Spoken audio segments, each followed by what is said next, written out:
Thank you, Tomasz, for your cautious optimism on sustainable indices.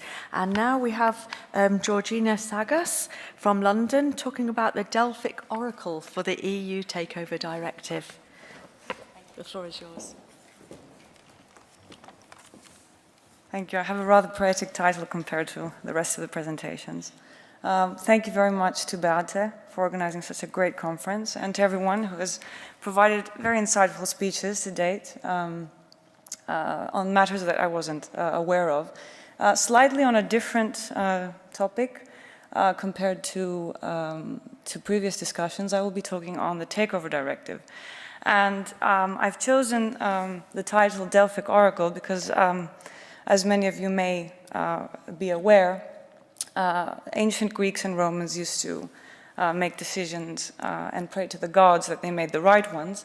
But for decisions of utmost importance, they used to go to the Delphic Oracle, which was quite famous because it had great authority in what it said, but also very ambiguous.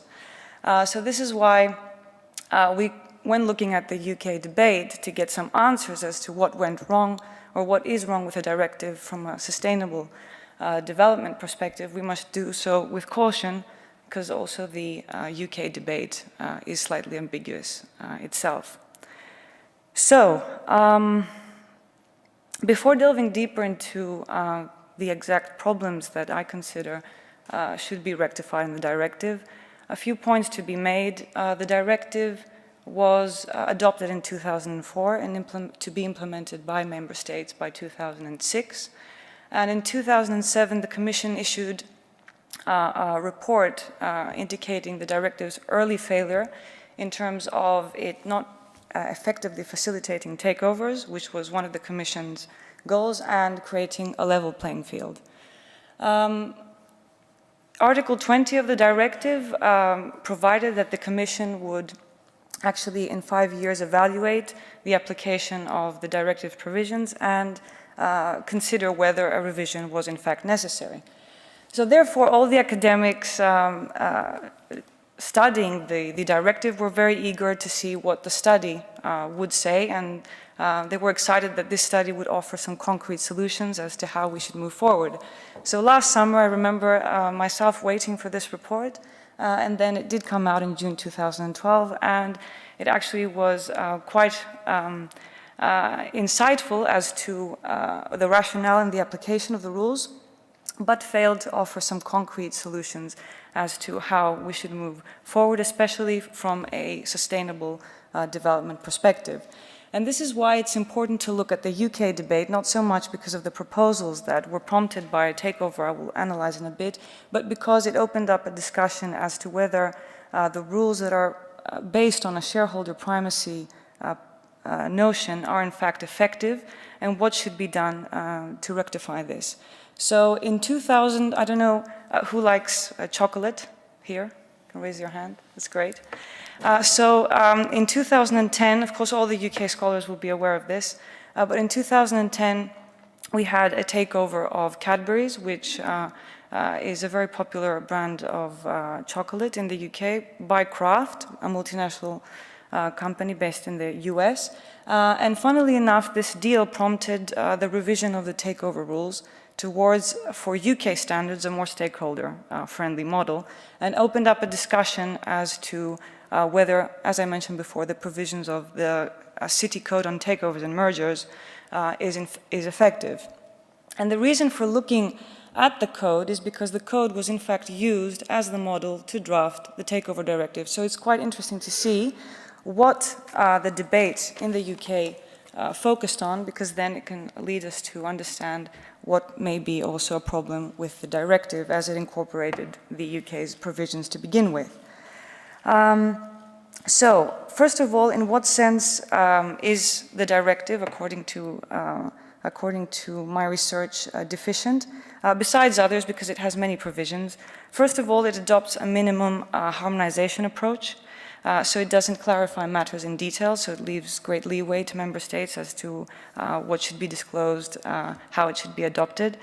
Then it affords excess flexibility to member states to opt in and out of certain core provisions, as well as it leaves to supervisory authorities the ability to allow for exemptions and derogations from the rules it already has.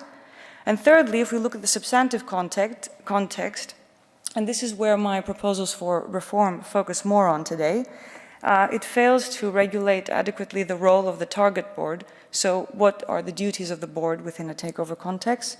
The disclosure requirements are quite minimal, and they don't attach much value to anything discussed today in terms of sustainability, which may be important for certain companies, especially when one company is to take over another, to see how, for example, CSR policies might be integrated or furthered.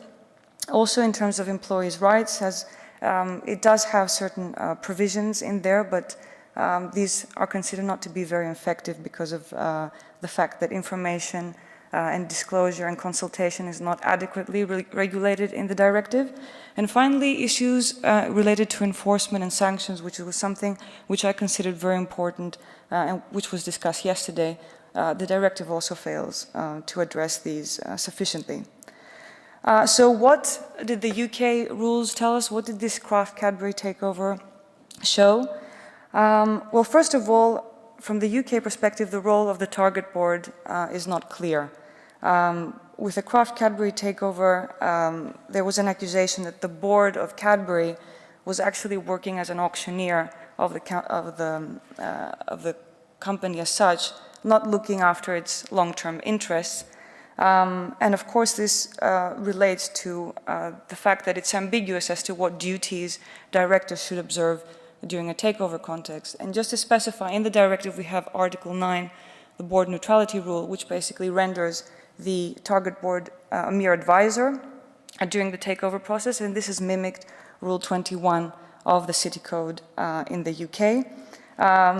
So therefore, a proposal was put forward that target directors should take into consideration, are not prohibited from taking into consideration other matters besides the share price when advising, because they do provide a recommendation to shareholders which can steer them one way or the other. Depending, of course, again, on what type of shareholders we are talking about, incentives are important, so it may be the case that they do actually disclose information and shareholders don't pay any attention to that, whereas other shareholders would. So that is an important point to make. But in terms of their recommendation, the problem is that there are no duties or rules that they should follow in terms of what criteria they should have when they recommend or reject a bid to their shareholders. Also, another issue which was raised in the deal is what happens to Cadbury's socially responsible behavior once Kraft takes it over.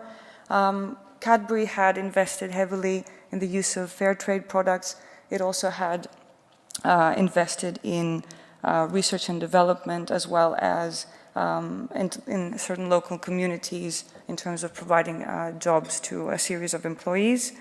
And of course, another issue which came up with the Kraft-Cadbury deal, is that 1 minute? Kraft-Cadbury deal was the fact that the bidder, Kraft, had made a statement that it would keep a certain facility open, and once the bid actually went through, it said that it was no longer able to follow up on its commitment. So therefore, we have also issues of how would one enforce undertakings that the bidder did not actually follow through, but made them before, during the process of the bid, and therefore, another notion put forward was whether we should have negative statements in order to not have an ambiguous disclosure as to what bidders will or will not do with the company's human capital or fixed assets and other investments. So summing, this is just a tester and a trailer for you, hoping that you will actually look at the paper that has my specific proposals for reform. But looking at the directive through the prism of what I mentioned, the Kraft-Cadbury deal and the UK debate, it would be interesting to, first of all, define the interests of the company in the directive to include broader interests, and therefore directors would not be prohibited from considering other stakeholders when providing an opinion of a bid. Disclosure requirements, maybe enhancing the information that should be disclosed in the offer document to include the bidder's CSR policies and how these would link with the targets, and also to provide other types of sanctions and enforcement in the directive in order to secure that what is actually disclosed in terms of the intentions for the target company is actually in fact followed through. And these would better help, in my opinion, to achieve a more sustainable model for regulating takeovers at EU level, and also provide legal certainty. One key issue that the failure of the directive is to provide legal certainty, which compromises serving also the interests of other stakeholders in the process. So thank you very much for listening.